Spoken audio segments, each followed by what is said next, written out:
nangyayari sa'yo? Sino kang bata ka? Hindi ka si Dwarfina! Ako po si Dwarfina! Sinasabi ng aking asawa! Matagal na tayong niloloko ng mahal na hari at mahal na reyna! Oliano, tumigil ka na! Alam niyo ba ang ginagawa niyo? Ulitin! Matagal na tayong niloloko ng mahal na reyna! Sa taksil! Mahal na hari! Totoo ang sinasabi namin! Tawag mo kami! Ano nangyayari? Mga ganong kwento. Ngayon, Juliano at Romera, sabihin niyo ngayon sa amin kung bakit hindi kayo dapat parusahan. Dahil sila ang dapat inyong parusahan. Ipinangako nila sa amin ang kapangyarihan at trono dahil aamin na sila na wala silang anak. Anong pinagsasasabi nyo, Romera, Juliano? Meron na silang tagapagmana, si Dwarfina. Wala na ang anak nila. Patay na si Prinsesa Dwarfina. Yung batang yon, isa lang impostor. Buhay na buhay ang anak namin, Romera. Nakita nilang lahat. Sinungaling ka, Abiana! Ang anak mo namatay sa trahedyang nangyari noon. Sanggol pa lamang siya, patay na ang anak mo. Niloloko mo lang kami lahat. Ha, Romera, yan sinasabi mo, ha? Panay katang-isip lamang yan! Totoo ang sinasabi ko. Alam kong totoo ang sinasabi ko dahil nandun ako nung namatay ang anak nila. Paano mo nakitang lahat ng ito? Paano mo nakitang namatay ang anak ko? Hindi ba sinabi mo na walang ka ng malay? Baka na mo ito? Wala na ang anak mo, Abiana. Aminin mo na! Ikaw ang nagtangkang pumatay sa anak ko! Ikaw! Tawan mo asawa ko! Abela, tama na.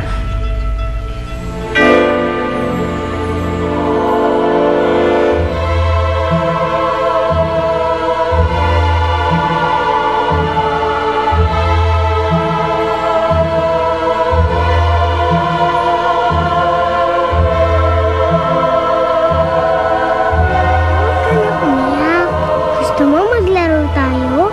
Ayokong maglaro! Umalis ka dyan!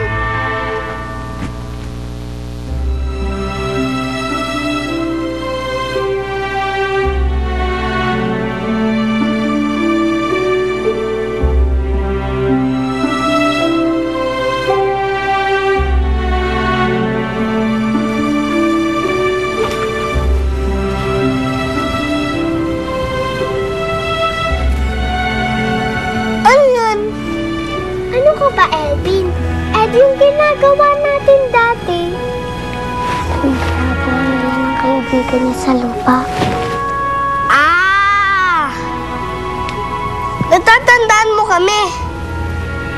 Kasi... Ano ka ba, Elvin? Di ba ikaw ang matalik kong kaibigan? Oo nga. Ako nga yun.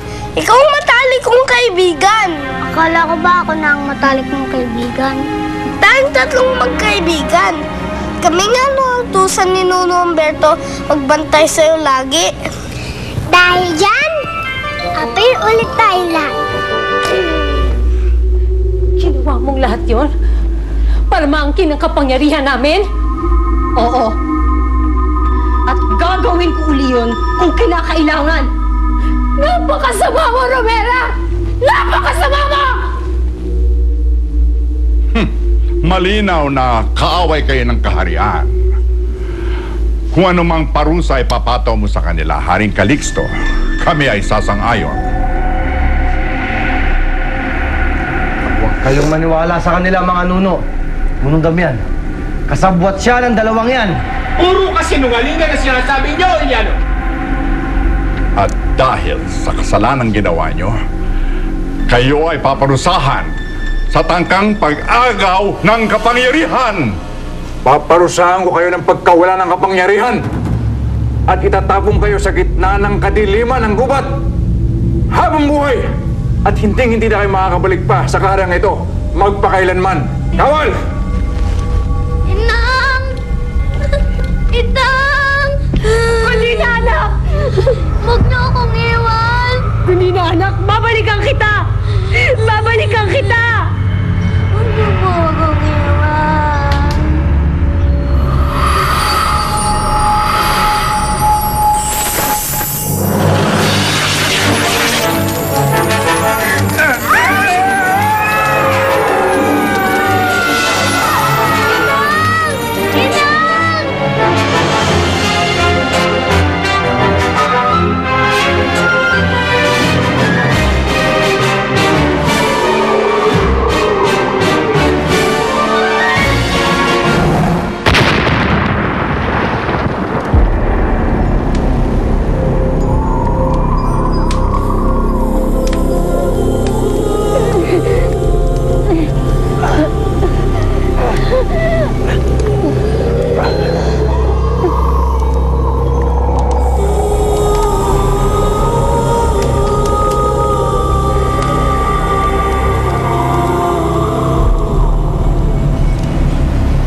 Sinusimpa ako! Babalikan ko kayo! Babalikan ko kayo!